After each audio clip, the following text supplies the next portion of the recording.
العوافي عليكم يا حبايبي.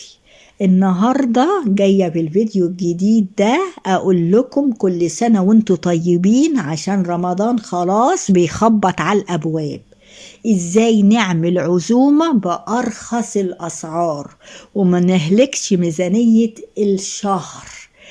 أول حاجة العزومة هتعملوها بكيلو لحمة مفرومة ونص كيلو فراخ بانيه.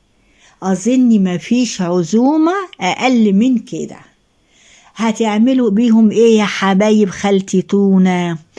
اللحمة المفرومة دي الكيلو نصين، نص هنعصجه ونكتر فيه البصل ونكتر فيه الفلفل الرومي عشان يرمي معانا، ومفيش مانع لو قطعنا كمان كام قطاية فيه، وتوابلك الحلوة دي هتخليه طعمه حاجة تانية.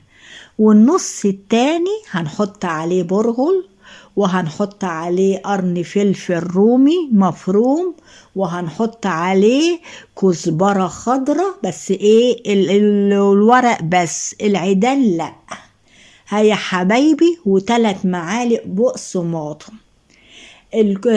بتاع دوت وكام، ونحط عليه البرغل وهنصبحه والتوابل طبعا بتاعتك، ونسويه في صينية، وبعد كده نقليه بالبيض والبقسماط.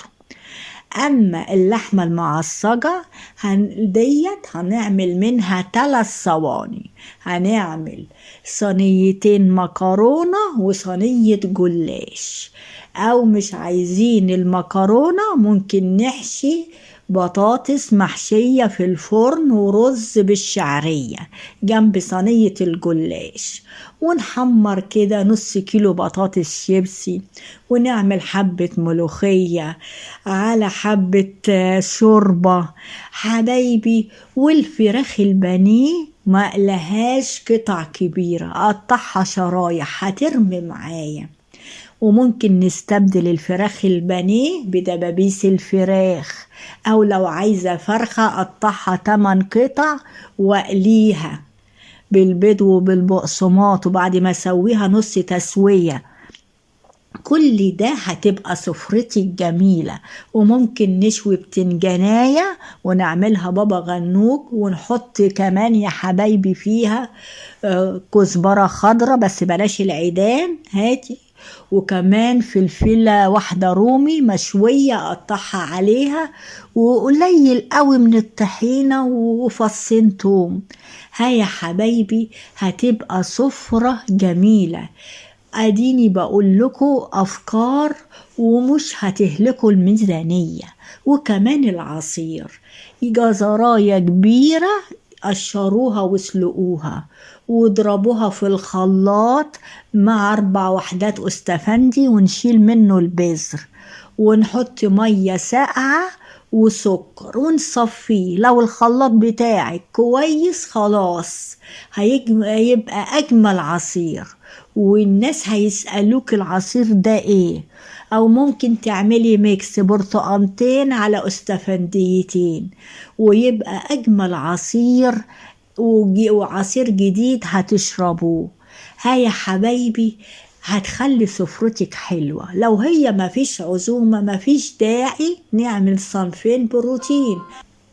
ولو يا حبيبتي مفيش عزومة يم العيال، مفيش داعي نعمل صنفين بروتين، لا نعمل لحمة اللي هي الكفتة، لا نعمل فراخ بانيه، لا دبابيس فراخ، اي حاجة صنف واحد، عشان كل يوم في رمضان عايز، وعشان ما يحصلش مشكلة بينك وبين جوزك على المصاريف. وكمان يا حبيبتي الجزر رخيص والقرنبيط رخيص، لو انتي قمتي دلوقتي هتلحقي تفتحيه على رمضان وتاكلي احسن مخلل من ايدك.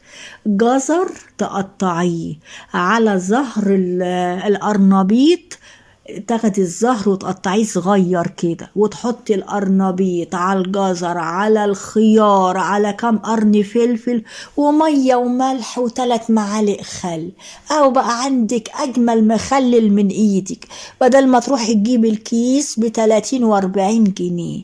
أديكي عملت المخلل. اعملي طبق سلطة على سفرتك، نوعي، وكل حاجة في متناول ايدك. سيب الموبايل شوية وبلاش الدريفري وبلاش اللي بيخرب البيوت. كل حاجة شغلي دماغك، انت هتطلعي افكار احسن من خلتي تونة، وهتعملي عزومات بأقل الاسعار، وهتقدري تمشي بيتك في رمضان بالفلوس اللي معاكي. اسمعي كلام خالتي تونة، ما تعملوش وتبذروا. دلوقتي اعملوا على القد، وما تدهوريش ميزانية بيتك في عزومة واحدة والاخر تقولي هقضي طول شهر رمضان منين. ادي افكار بقولها لك. هيا حبايبي، وكل سنة وانتوا طيبين.